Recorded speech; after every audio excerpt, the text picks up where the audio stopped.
आप लोग press conference करते हैं, तोशाखाना का ट्रायल चल रहा है, तोशाखाना की एफआई की इंक्वायरी चल रही है, तोशाखाना की नैब की इंक्वायरी चल रही है।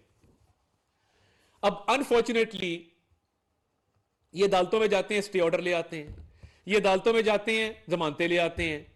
कानून का सामना करें ना इमरान नियाजी साहब। दूसरों को तो आप रोजाना की बुनियादों पर ट्रायल उनका करवाते थे, तो अब तोशाखाना का आके ट्रायल कोर्ट में आके जवाब दें, फर्द जुर्म आयद होगी, हर हाल में होगी, नैब में जाके जवाब दें कि ये तहाइफ आपने किस तरह बेचे, इनका पैसा कहां पे गया, आप सारा पैसा हड़प कर गए, मशीन लगाई हुई थी पैसा कमाने की आपने बनी गाला के अंदर। आज भी फराग गोगी फरार है, आपकी वजह से फरार है। आपने अपने इक़्तिदार को खत्म होते देखकर उसको बाहर फरार करवाया।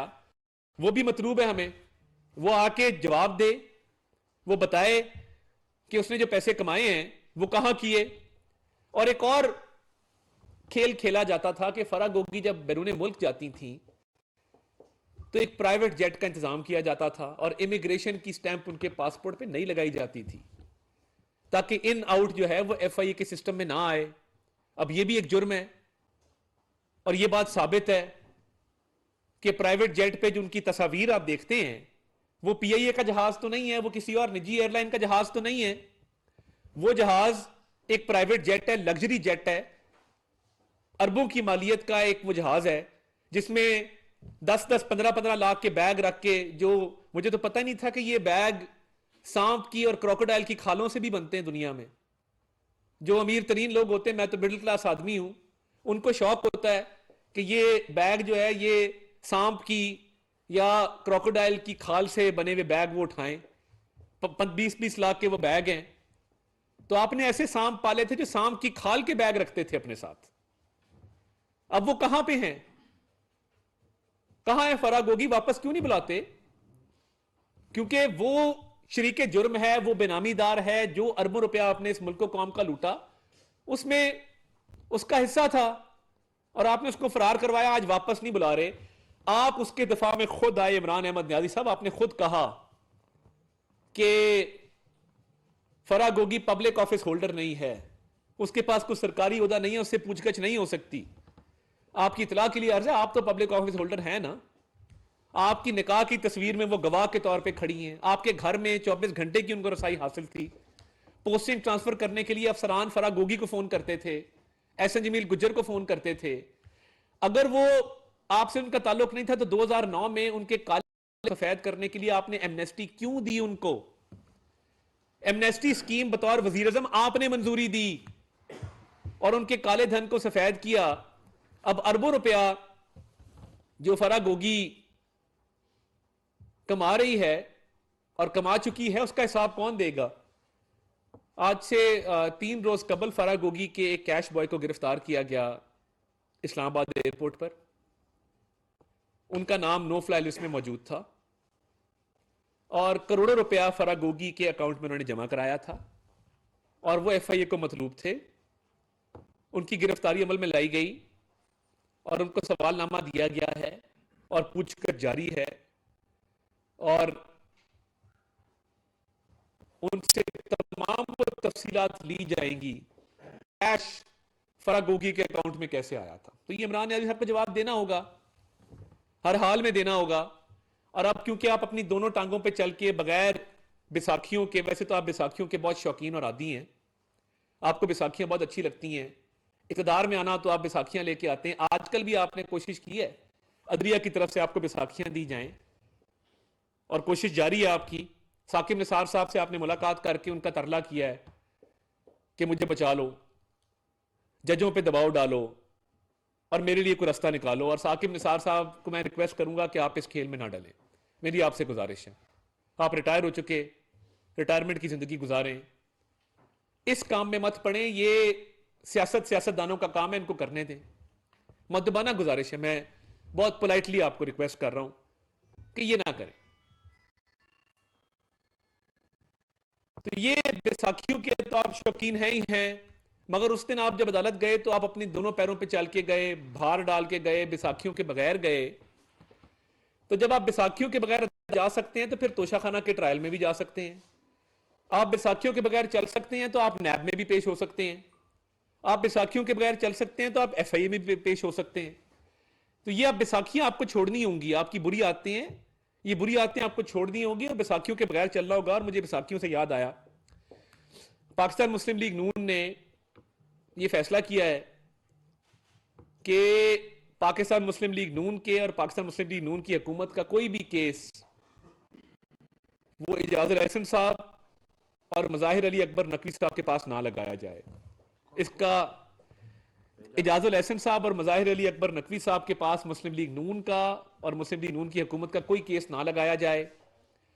जिस तरह काजी फायजीसा साहब के पास इमरान खान का कोई केस नहीं लगता, उसी तरह हमें भी यह हासिल होना चाहिए कि वो लोग जो हमारे खिलाफ एक जहन रखते हैं, वो जो नवाज शरीफ साहब के एक पनामा के झूठे केस में मॉनिटरिंग जज थे और जो भी मज़ाहिर अली अकबर नकवी साहब के हवाले से तफसीलात सामने आ रही हैं, तो ये बिल्कुल वाजे हमारा मौकफ है कि, और हम चीफ जस्टिस पाकिस्तान से भी सदा करते हैं कि काइंडली हमारा कोई केस इन दो जज साहिबान के सामने ना लगाया जाए।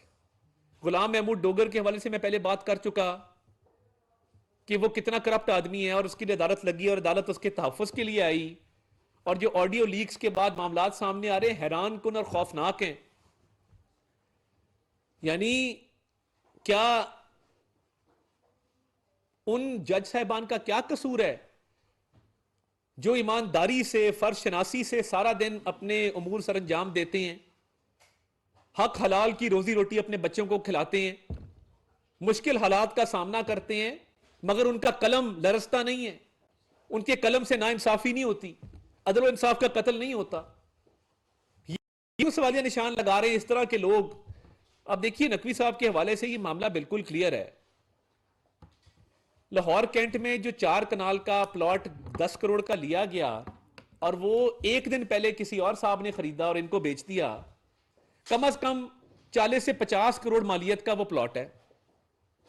ये तो मुमकिन नहीं है ना आप अपने नाम रजिस्ट्री करवाएं, और ये पब्लिक डॉक्यूमेंट है, रजिस्ट्री सामने आ गई हुई है, सोशल मीडिया पे चल रही है। तो क्या ये मुमकिन है कि आपको अपनी पोजीशन का ये फायदा हासिल हो कि एक प्राइम प्रॉपर्टी औने पौने आपको दे दी जाए? क्यों दे दी जाए? और इसके अलावा अगर ये प्रॉपर्टी आपने खरीदी है तो क्या ये सहूलत बाकी लोगों को भी मुयस्सर है कि वो 2.5 करोड़ फी कनाल लाहौर कैंट में प्रॉपर्टी खरीद सकें, मेन कैंट के अंदर? ये मामला देखिए, ये बड़ा संगीन मामला है। और खुशाइन बात है कि पाकिस्तान बार काउंसिल ने और तमाम सूबाई बार काउंसिल्स ने सुप्रीम जुडिशियल काउंसिल में रेफरेंस दायर करने का फैसला किया है, क्योंकि अगर ये इतने खौफनाक इंकशाफात हो रहे हैं प्रॉपर्टीज के बारे में, असासों के बारे में, तो देखिए काजी फायजीसा साहब का तो जुर्म कोई नहीं था। जब उनकी अहलिया को कटहरे में खड़ा करके सवालों जवाब किए जाते थे तो क्या निकला उसमें से? एक वो शख्स जिसका वालिद कायद आजम के साथी थे, जद्दी पुश्ती, पूरे पाकिस्तान को फैमिली बैकग्राउंड का पता है। अब उनके लिए जो मेयार सेट किया गया है और जो उनसे पूछगछ हुई है, क्या इन जज साहब से नहीं होगी कि आप सुप्रीम कोर्ट में बैठे हैं, आला तरीन अदालत में बैठे हैं, और आप पे 10 करोड़ के 4 कनाल के प्लॉट का इल्जाम है, तो क्या आपको दस्तावेजात पेश करेंगे जब ये केस चलेगा? क्या अपने दफा में बताएंगे कि ये औने पौने प्लॉट आपको क्यों दिया गया और वो एक दिन पहले किसी और ने क्यों खरीदा? ये बड़ी तकलीफदेह बात है कि एक मुकद्दस इदारा है, काबिले इज्जत लायके तहसीन इदारा है, उसके अंदर एक ऐसे साहब बैठे हैं जिन पे पहले भी इल्जाम लगा था कि 2 बिल्कुल एक जैसे केसेस के अंदर उन्होंने मुख्तलिफ फैसले किए, और तब कहा गया कि फर्क सिर्फ इतना था कि एक में वकील उनका जानने वाला था, वो रेफरेंस भी दायर किया गया था मगर कोई एक्शन नहीं लिया गया। वो जिस तरह क्लियर करवाया वो भी लोगों के सामने है। तो खुदारा इस इदारे की जो एक इज्जत है उसको पामाल होने से बचाइए, इसके तकद्दस का ख्याल कीजिए, इसके तकद्दस की हिफाजत कीजिए। कि इस पे दाग ना लग सके। ये सफेद रंग की इमारत हमारे लिए मुकद्दम है, हमारे लिए मोहतरम है, मगर अगर ऐसे लोग इसमें बैठेंगे कि जिनका माजी, जिनका किरदार दागदार होगा, तो ये दाग उस इदारे पे लगेगा, उस इमारत पे लगेगा। ऐसा ना होने दीजिए खुदारा। चीफ जस्टिस साहब, ये एक डिसाइसिव मोमेंट है। अगर ये ऐसे इल्जामात प्लॉटों के और असासों के आना शुरू हो गए तो ये अदल इंसाफ से लोगों का ईमान उठ जाएगा, यकीन उठ जाएगा। तो इसलिए मुस्लिम लीग नून इस्तदा करती है कि इन दो जज साहबान के पास कोई हमारा केस ना लगाया जाए। एक बेंट ऑफ माइंड है, एक नजर आता है कि ये हमारे मुखालिफ एक जहनीत रखते हैं, जो कि काबिले अफसोस है।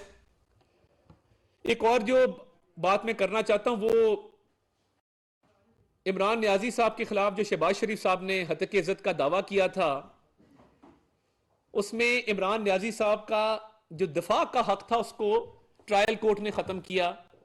ये हाई कोर्ट गए, हाई कोर्ट ने ट्रायल कोर्ट के फैसले को बरकरार रखा। ये सुप्रीम कोर्ट गए, सुप्रीम कोर्ट ने भी इमरान नियाजी साहब के दफा के जो हक है उसको खत्म रखा है। उन्होंने बकायदा ये बात लिखी है कि इमरान नियाजी साहब ताखीरी हरबे इस्तेमाल कर रहे हैं, इस केस को ताखीर का शिकार कर रहे हैं क्योंकि उनके पास जवाब देने को कोई नहीं है। तो ये एक बड़ी अजीब बात है कि इमरान नियाजी साहब आप एक कोर्ट की हुक्म अदूली करें, और उन्होंने कहा है कि इनका जो रवैया है और जो ताखीरी हरबे ये इस्तेमाल कर रहे हैं ये मुनासिब नहीं है। तो ये शहबाज शरीफ साहब पे इल्जाम लगाते थे कि जावेद सादिक से इतने पैसे लिए, फलां काम करने के लिए इतने पैसे लिए। तो जब हत्या की इज्जत का दावा किया गया है तो इसका जवाब देना आके, क्यों नहीं देते? क्योंकि पता है कि गलत है। तो अब तो सुप्रीम कोर्ट का फैसला आ गया और हमें उम्मीद है कि यह हत्या की इज्जत का जो ये केस है इसमें इंशाल्लाह हमें खातिर खा कामयाबी मिलेगी। और ये एक झूठा आदमी है, एक मुनाफिक आदमी है जिसने हमेशा इल्जाम तराशी की सियासत की है, मनफी सियासत की है। तो अब इसको जवाब देना होगा कि जो शहबाज शरीफ साहब पे इल्जामात लगाए थे, अब दिफा का हक खत्म हो चुका। तो ये अब ये केस आगे चलेगा इंशाल्लाह, और दूध का दूध और पानी का पानी होगा। पहले भी यूके में आप जानते हैं नेशनल क्राइम एजेंसी शहबाज शरीफ साहब को ग्रीन चिट दे चुकी है। वो क्लीन चिट जो एमसीए की तरफ से दी गई में तमाम तर इल्जामात की बाकायदा तहकीक की गई थी और कुछ नहीं निकला था। अब जो ये इल्जामात लगाए गए हैं इस केस में बड़ी पेशरफ्त है कि सुप्रीम कोर्ट तक ट्रायल कोर्ट के फैसले को अपहोल्ड किया गया है और इमरान नियाजी का दफा का हक खत्म किया गया है। तो ये अब इंशाल्लाह मेरिट पे केस आगे चलेगा।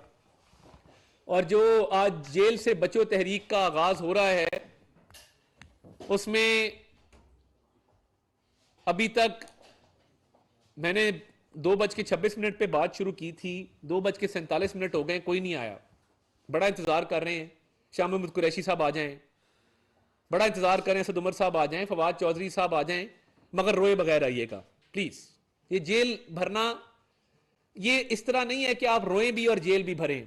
आप मिन्नत भी करें, जेल भी भरें, जमानत भी लें, जेल भी भरें, तरले भी करें, जेल भी भरें। और खान साहब के बारे में तो ये आपको पता है कि वो चीखे भी मारते हैं, रोते भी हैं जेल का सुन के। और रोज रात एक शख्स कोई कॉल चला देता है खान साहब की गिरफ्तारी जब नहीं भी होनी होती, तो वो खान साहब बच्चों और औरतों का एक वहां पे हिसार बना देते हैं और वहां पे कोशिश करते हैं कि गिरफ्तारी से बचा जाए। तो बकरे की मां कब तक खैर मनाएगी? वो दिन तो आना है कि आपने हिसाब देना है जो अरबों रुपए के आपने गबन किए, चोरियां की, डकैतियां की, इस मुल्क की मईशत को तबाह किया। आज हम भुगत रहे हैं, वो मलबा उठाया है हमने। तो इसलिए मैं ये समझता हूं कि जेल से बचो तहरीक जो है ये चल रही है क्योंकि जेल से बचना ही मकसूद है और कोई नामी ग्रामी लीडर जेल जाने को तैयार नहीं है, वरना डेरा गाजी खान और मियां वाली की जेलें इंतजार कर रही हैं। अमला तैयार खड़ा है, सेल साफ करा दिए गए हैं, मगर कोई शख्स भी ये हिम्मत करने को तैयार नहीं कि वो आके गिरफ्तारी देगी। बहुत शुक्रिया। सवाल करूं, जरूरी है सर। मैं ये सोच रहा हूँ हुकूमत कर तो कुछ भी नहीं रही, गालियां देने के अलावा। इमरान खान गालियां दे रहे हैं, आप उनको जवाब दे रहे हैं। वज़ीर इत्तलात थोड़ी देर पहले प्रेस कॉन्फ्रेंस करके गई जी, अवाम को रिलीफ का कोई जिक्र नहीं कर रहा, कोई प्रेस कॉन्फ्रेंस नहीं हो रहा। आज है एक इंशाल्लाह जी, आज वज़ीर आज़म तो साहब इस पे अवाम आज को देखें, थोड़ा आज सा आज का भी अच्छी खबरें भी नहीं, दिया बहुत करें अच्छी ना। बात की आपने। देखिए, अवाम को अच्छी खबर तो हम दे के गए थे 2018 में जब हुकूमत छोड़ी थी। आटा भी सस्ता था, पेट्रोल भी सस्ता था, बिजली भी सस्ती थी, मोटरवेज भी बन रही थी। आपके सिंध और पंजाब की मोटरवे कब बनी? लोगों को भूल जाता है कि 18-18 घंटे लोड शेडिंग भी इस मुल्क के अंदर थी। वो किसने खत्म की आके? ये हमारा ही काम रह गया है कि हम इस मुल्क को संवारें, फिर 4 साल बाद कोई बदबख्त आए वो इस मुल्क को तबाह करके अपने घर चला जाए। ये हमारे पैदा करदा हालात तो नहीं है। ये उस शख्स के हैं जो कहता था मैं खुदकुशी कर लूंगा, IMF के पास नहीं जाऊंगा।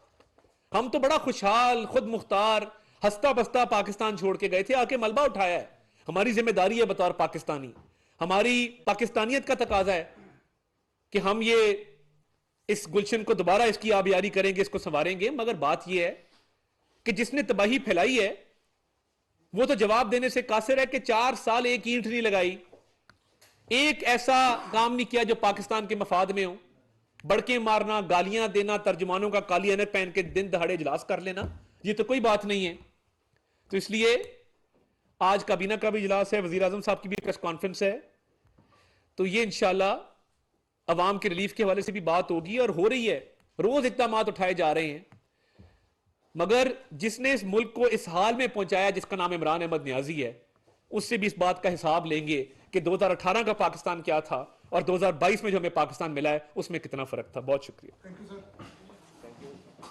मुआविन खुसूसियत औला तारा न्यूज़ कॉन्फ्रेंस कर रहे थे। उन्होंने कहा कि एक तरफ जेल भरो तहरीक और दूसरी तरफ जमानतें करवाई जा रही हैं। जबान पाक का नाम जमानत पार्क रख देना चाहिए। जेल भरो तहरीक के लिए कोई कारकुन नहीं आया। इमरान खान अगर बहादुर हैं तो अदालतों में हाजिर हों। न्यूज़ स्टूडियो से